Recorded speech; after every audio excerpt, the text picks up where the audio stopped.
What happens when prejudice meets power. Today's story will leave you speechless and remind you why we should never judge a book by its cover. Stay with me, because the twist in this tale will change how you see the world forever. The crystal chandelier cast dancing shadows across the mahogany walls of Le Jardin Noir, Paris's most exclusive restaurant. White tablecloths stretched like pristine snow across tables that had hosted presidents, celebrities, and titans of industry. The air hummed with whispered conversations in multiple languages, the gentle clink of silverware against fine china, and the soft rustle of designer clothing. Matthias Dubois straightened his black bow tie and surveyed his domain with the satisfaction of a king. At 28, he had clawed his way up from busboy to head waiter at one of the most prestigious establishments in the city. His sharp features, perfectly styled blonde hair, and impeccable French accent made him the favorite among wealthy patrons who appreciated his attention to detail and his ability to anticipate their every need. But Matthias harbored a secret that would have horrified the progressive elite who dined at his tables. Beneath his polished exterior lay a heart poisoned by prejudice, a mind clouded by assumptions about worth and value based on nothing more than appearance and origin. He had learned to hide his true feelings behind a veneer of professional courtesy, but tonight that mask would slip in the most catastrophic way possible. The evening had been typical for a Thursday at Le Jardin Noir. The usual parade of politicians, business moguls, and social media influencers had filled the restaurant to capacity.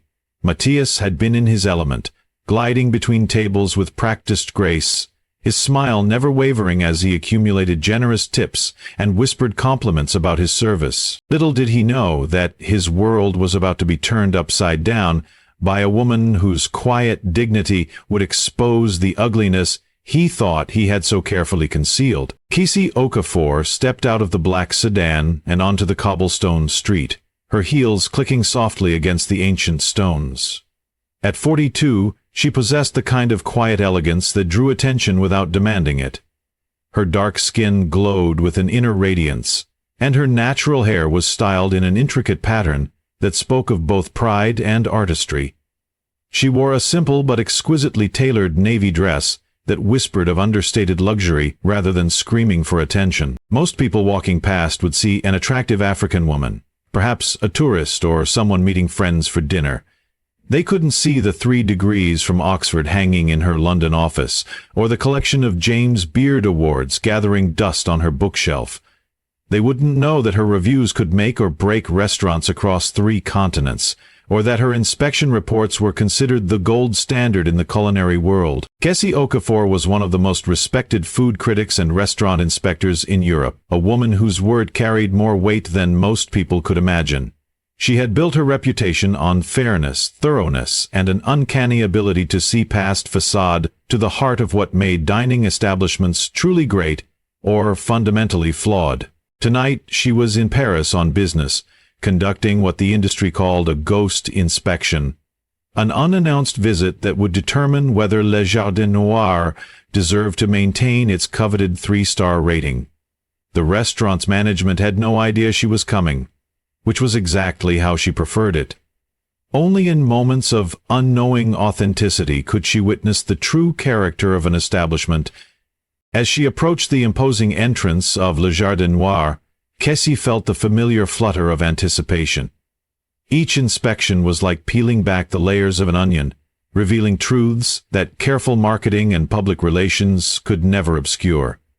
Tonight would be no different, though she had no idea just how revealing this particular evening would prove to be. The maître d' at the entrance greeted Kesi with professional courtesy, though she noticed the slight hesitation in his eyes. The way his smile became just a degree less warm than it had been for the couple ahead of her. She had grown accustomed to these microaggressions over the years, the small ways that prejudice revealed itself in supposedly enlightened spaces. "Good evening, madame," he said in accented English, automatically assuming she wouldn't speak French. "Do you have a reservation?" "Bonsoir," Kesi replied in perfect, unaccented French that would have impressed even the most demanding Parisian. "I don't have a reservation, but I was hoping you might have a table available. I understand if you're fully booked." The maître d' blinked in surprise at her flawless French, quickly recovering his composure. "Of course, madame. We have a table available, right this way." She was led through the dining room, past tables filled with animated conversations, and the gentle ballet of servers attending to their guests. The decor was breathtaking. Original oil paintings adorned the walls, and fresh flowers filled the air with delicate fragrances that complemented rather than competed with the aromas wafting from the kitchen. Kesi was seated at a small table near the window, a location that offered an excellent view of both the dining room and the street outside. It was perfect for her purposes, allowing her to observe the flow of service while maintaining a relatively low profile. As she settled into her chair and accepted the leather-bound menu, she noticed him immediately. Matthias Dubois moved through the dining room with the confidence of someone who believed himself to be indispensable. His technique was flawless. He could balance multiple plates along his arms, navigate crowded spaces without disturbing anyone, and maintain conversation with patrons while keeping track of multiple orders simultaneously. But Kesi's trained eye caught something else, something that made her stomach tighten with familiar dread. She watched as Matthias's demeanor shifted subtly, depending on his audience. With the wealthy white patrons, his smile was brilliant and his attention complete. With a few visible minorities in the restaurant, his service was correct but notably cooler. She had seen this pattern countless times before, and it never failed to disappoint her. Excellence in technical skill meant nothing if it wasn't paired with basic human decency and respect for all patrons, regardless of their background. When Matthias finally approached her table, Kesi was ready. She had studied the menu carefully, noting the seasonal specialties and the chef's signature dishes. Her choice would test not only the kitchen's capabilities, but also the server's knowledge and professionalism. "Good evening," Matthias said, his tone polite but noticeably lacking the warmth he had shown to other tables. His eyes barely met hers, instead focusing on a point somewhere over her left shoulder. "Have you decided what you would like to order?" Kesi smiled graciously, choosing to ignore his obvious discomfort. "Yes, I'd like to start with the foie gras terrine with sauté galet, followed by the duck breast with cherry gastrique and pomme Anna. For wine, I'd like to try the 2015 Châteauneuf du Pape, if you have it available." The order was sophisticated, expensive, and demonstrated a clear understanding of French cuisine and wine pairings. It was exactly the kind of order that should have impressed any professional server, and indicated a diner who understood and appreciated fine dining. Instead, Matthias's reaction was one that would haunt him for the rest of his life. A smirk spread across his face, growing into barely contained laughter. Are you sure about that order, madame?" he asked, his voice dripping with condescension. "The foie gras is quite sophisticated and expensive. Perhaps you'd prefer something more familiar? We have a very nice chicken dish that might be more suitable." The words hung in the air like poisonous smoke. Around them, conversations continued, but Kesi noticed that several nearby diners had begun to turn their attention toward the increasingly uncomfortable interaction. "I'm quite sure about my order," Kesi replied calmly, though her heart was racing with a mixture of anger and professional interest. This was exactly the kind of behavior that could destroy a restaurant's reputation. "I've given it careful consideration." Matthias actually chuckled, a sound that carried across the dining room like a stone thrown into still water. "Look, I don't want to embarrass you, but this meal would cost more than most people from your background would typically spend on food in a month. Are you sure you can afford it?" The question landed like a physical slap. Several nearby tables had stopped their conversations entirely, their occupants staring in horrified fascination at the scene unfolding before them.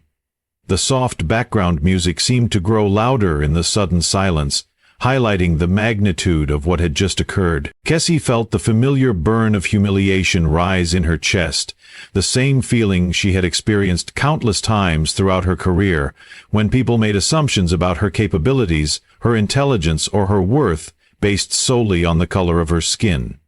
But this time was different. This time she held power that Matthias couldn't possibly imagine. "I appreciate your concern," she said, her voice steady despite the tremor of emotion beneath it. "But I assure you, I can afford my order. Now, shall we proceed, or would you prefer to call the manager?" Matthias's laughter became more pronounced, attracting even more attention from the dining room. "The manager? Oh, that's rich. Listen, lady, I've been working here for 6 years. I know our clientele, and I know what they can afford. Why don't you save yourself the embarrassment and order something more reasonable? The chicken I mentioned comes with rice. I'm sure that would be more to your taste." The racist implications of his suggestion were crystal clear. Rice. More to your taste. The words carried centuries of prejudice and assumption, reducing Kesi to nothing more than a stereotype in his narrow mind. An elderly French couple at the neighboring table exchanged disgusted looks, clearly appalled by what they were witnessing. A young businessman 2 tables away had stopped eating entirely, his fork suspended halfway to his mouth, as he watched the scene unfold. But it was the reaction of the kitchen staff that caught Kesi's attention. Through the partially open service door, she could see 2 line cooks peering out, their faces twisted with embarrassment and horror at their colleagues' behavior. They knew, even if Matthias didn't, that what they were witnessing could destroy everything they had worked to build. "I'll have the foie gras and the duck," Kesi repeated, her dignity intact despite the assault on her character. "And the Chateauneuf du Pape. If you're unable to take my order, please send someone who can." Matthias's face flushed red with what appeared to be a mixture of anger and amusement. He had gone too far to back down now, his ego and prejudice driving him past the point of professional salvation. "Fine," he said, his voice loud enough to carry across half the dining room. "But don't come crying to me when the bill arrives and you realize you can't pay it.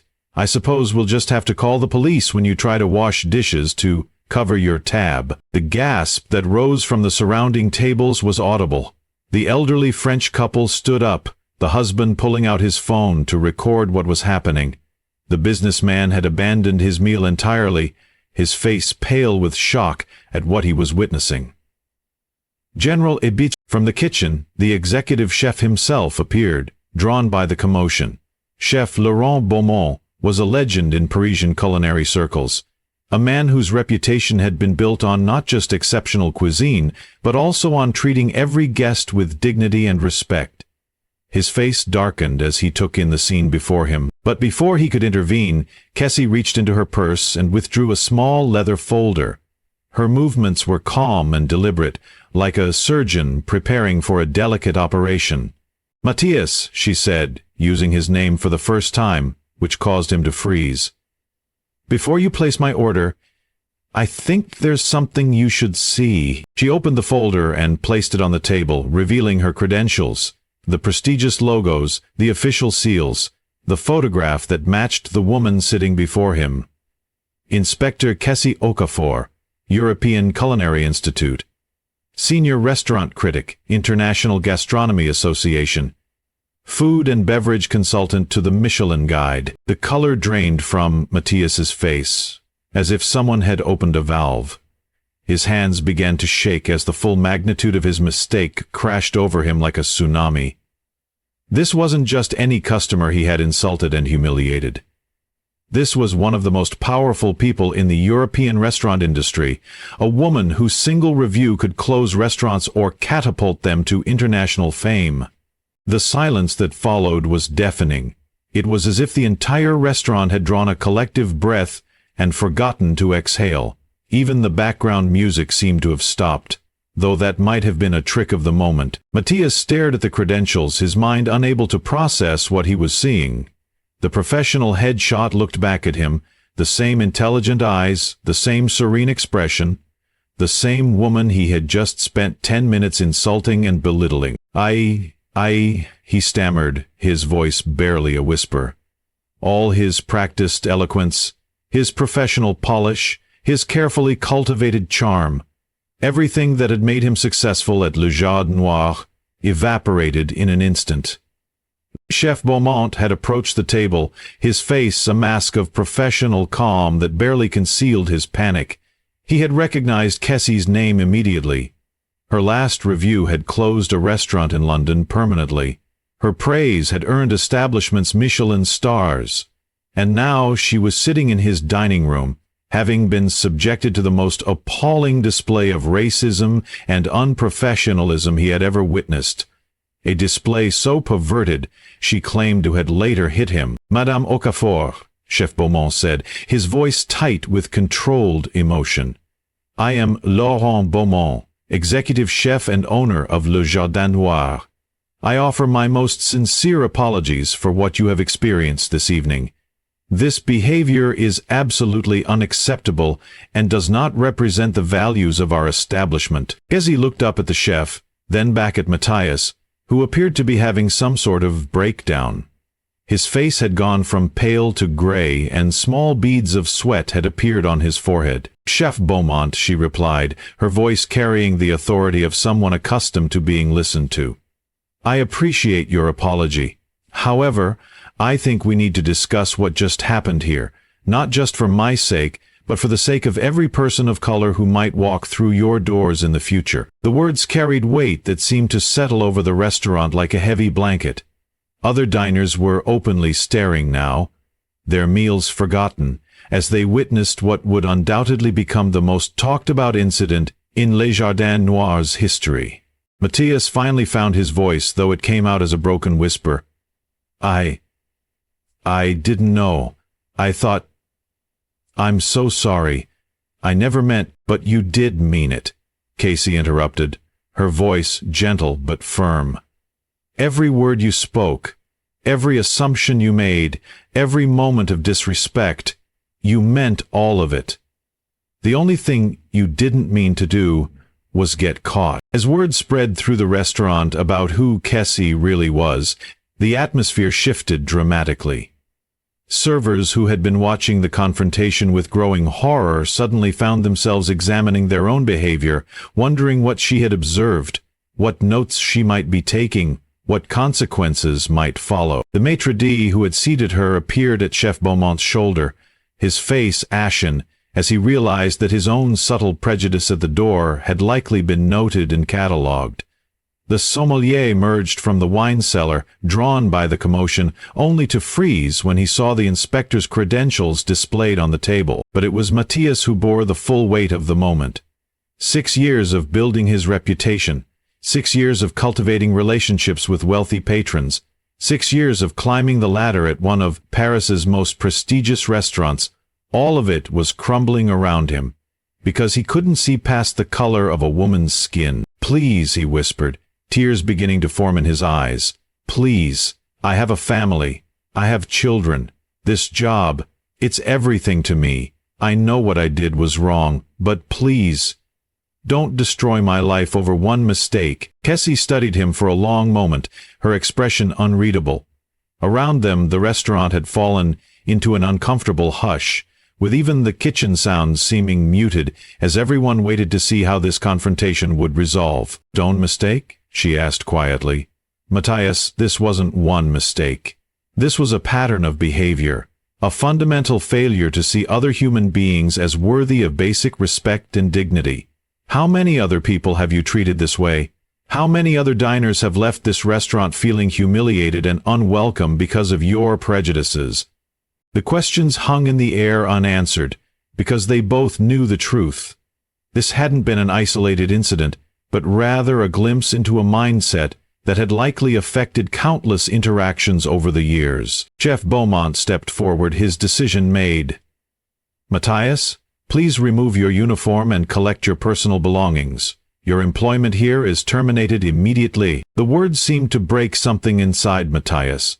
He sank into the empty chair across from Kesi, his head in his hands, his shoulders shaking with the weight of what his hatred had cost him. As Matthias was escorted away by security, Chef Beaumont turned back to Kesi, his face grave with understanding of what this incident meant for his restaurant's future. "Madame Okafor, I know that nothing I can say will undo what happened here tonight, but I want you to know that this behavior is not tolerated at Le Jardin Noir.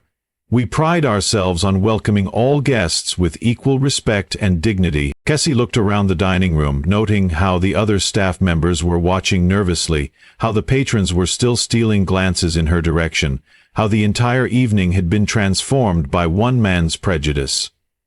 Chef Beaumont, I appreciate your swift action, but I think we both know that firing one employee doesn't solve the deeper problem. The question isn't just about Matthias. It's about the culture that allowed his behavior to persist, unchecked, for 6 years. Her words carried the weight of experience, the understanding that comes from witnessing this same scene play out in restaurants across the globe. Racism in the hospitality industry wasn't just about individual bad actors. It was about systems and cultures that allowed prejudice to flourish in the shadows. My experience tonight wasn't just personal humiliation, she continued. It was a window into how your establishment treats people who don't fit a certain profile. And that's something that goes far beyond one server's behavior. Chef Beaumont nodded slowly, beginning to understand that this incident would require more than just personnel changes. It would demand a fundamental examination of how Le Jardin Noir operated, how staff were trained, how guests were treated, and what values truly guided the establishment. The conversation continued for another hour, with Kesi providing detailed feedback about everything she had observed, not just Matthias's behavior, but the subtle ways that prejudice had manifested throughout her evening. The maître d's assumptions, the sommelier's delayed attention, the small ways that bias had colored her experience from the moment she walked through the door. News of the incident spread through Paris's restaurant community like wildfire. Within days, it had become international news, with headlines across Europe and beyond highlighting the dramatic confrontation between the prejudiced waiter and the powerful inspector he had so catastrophically underestimated. Matthias Dubois found himself unemployed and unemployable in the industry he had once dominated. No restaurant in Paris would hire him, and his name had become synonymous with the kind of discrimination that modern establishments desperately wanted to avoid. His family suffered the consequences of his choices, forced to relocate and start over in a different city where his reputation couldn't follow them. But the story didn't end with his downfall. Chef Beaumont, to his credit, used the incident as a catalyst for genuine change. He implemented comprehensive sensitivity training for all staff, revised hiring practices to ensure greater diversity, and established partnerships with organizations dedicated to promoting inclusion in the hospitality industry. Le Jardin Noir's reputation took an initial hit, but ultimately emerged stronger as Chef Beaumont's commitment to reform became a model for other establishments. The restaurant began attracting a more diverse clientele, and its staff learned to see every guest as deserving of their best service, regardless of appearance or assumed background. Kesi's review, when it was finally published, was fair but unflinching. She praised the food quality and Chef Beaumont's leadership while detailing the discrimination she had experienced. Her piece became required reading in hospitality schools across Europe, a powerful reminder of why diversity, inclusion, and basic human decency weren't just moral imperatives, but business necessities. The story of that evening at Le Jardin Noir became more than just an anecdote about one man's prejudice meeting its match. It became a powerful reminder that, in our interconnected world, assumptions based on appearance can have catastrophic consequences. Kesi Okafor had walked into that restaurant as she walked into hundreds of others, with quiet dignity, professional expertise, and the hope that she would be treated with basic respect. What she encountered instead was a manifestation of the prejudice that too many people of color face in spaces where they should be welcomed as valued customers. But her story also demonstrated the power of persistence, education, and professional excellence in the face of discrimination. She had built her career despite countless obstacles, earning respect through competence and maintaining her dignity even in the face of humiliation. For Matthias, the consequences were severe but perhaps necessary. His story served as a warning to others in the industry that prejudice and discrimination would not be tolerated. that the old ways of thinking and behaving were no longer acceptable in a diverse, globalized world. The incident also highlighted the responsibility that business owners and managers have to create inclusive environments. Chef Beaumont's response, swift, decisive, and followed by genuine efforts at systemic change, showed how leadership can transform crisis into opportunity. Most importantly, the story reminded everyone who heard it that behind every interaction, every assumption, every moment of prejudice or acceptance, there are real human beings with dignity, worth, and stories that deserve respect. In a world where snap judgments and surface-level assessments often guide our behavior, Kesi's experience at Le Jardin Noir stands as a powerful reminder that we truly never know who we're talking to, and that treating everyone with dignity and respect isn't just the right thing to do, it's the smart thing to do. The evening that began with discrimination ended with transformation, proving that sometimes the most painful moments can become catalysts for the most meaningful change. This story reminds us that respect and dignity should be universal, regardless of who we think someone is or where we think they come from. Have you ever witnessed or experienced discrimination in public spaces? How did it make you feel, and what did you do about it? Share your thoughts in the comments below. Your experience might help someone else feel less alone. If this story moved you, please give it a thumbs up and subscribe for more powerful tales that remind us of our shared humanity. And remember, in a world where you can be anything, choose to be kind. Until next time, keep treating everyone you meet as if they might just change your life, because they just might. The ripple effects of that fateful evening at Le Jardin Noir extended far beyond the restaurant's elegant walls. Within weeks, hospitality schools across Europe began incorporating Kesi's experience into their curriculum, using it as a case study in what not to do. The incident sparked a broader conversation about unconscious bias in service industries, forcing establishments to confront uncomfortable truths about their own practices. Matthias's story became a cautionary tale shared in staff training sessions worldwide. His downfall served as a stark reminder that in today's interconnected world where social media can amplify injustice in minutes, prejudice isn't just morally wrong, it's a career-ending liability.